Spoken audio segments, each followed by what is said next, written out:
My name is Banna, and I'm the Emergent author for the International Theater Institute in the United States. Happy World Theater Day to theater makers across the country and around the world. It is my belief that storytelling is the bloodline of humanity, pumping empathy and understanding, reinforcing purpose, and preserving culture and legacy in our hearts. Many of us have been shaped and inspired by the stories we've heard, whether they're passed down from previous generations or absorbed through other mediums. Most forms of storytelling share theater's DNA. They're fleshed out through performance with tones of comedy, drama, or both.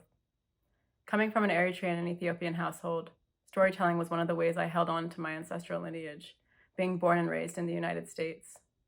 Whether they were stories about the beauty and simplicity of African life, or the tragedies of the Civil War that delivered my parents to the US.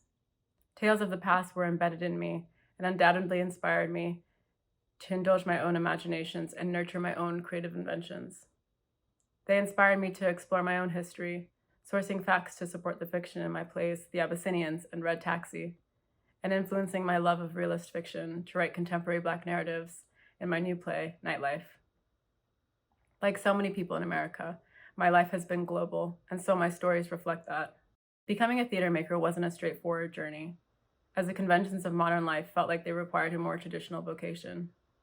I ignored the call to be an artist. However, in college, theater was my very first class, Monday mornings at 9 a.m. my freshman year. It was there that I discovered Paula Vogel, Moises Kaufman, re-explored Shakespeare, and a number of other contemporary and classic playwrights. No matter when their plays were published, and how many years had passed since, their work felt urgent, and as a result, so did my need to tell stories. I could no longer ignore the call. I took my writing more seriously, using it as a means of connecting with myself and sharing my work in the hopes of connecting with others. Discovering theater was where my life felt most romantic, where I felt most comfortable to wrestle with the world's competing contradictions.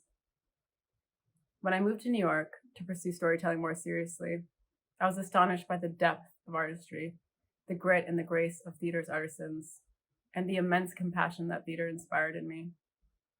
I sat in the audience of plays like Is God Is at Soho Rep, In the Blood at Signature Theater, and Hamlet at St. Anne's Warehouse, awestruck at the blend of rigor, chemistry, and collaboration that made those experiences possible. I felt eager to experiment, to create, to court risk. Most important of all, theater taught me that we must lean on each other. The life of theater makers, theaters, and their audiences depends on us working collaboratively towards our united future. We must protect each other's dignity. One does not have to look too far to witness the theatrics of daily life, whether that be in our politics, our communities, or even on our phones.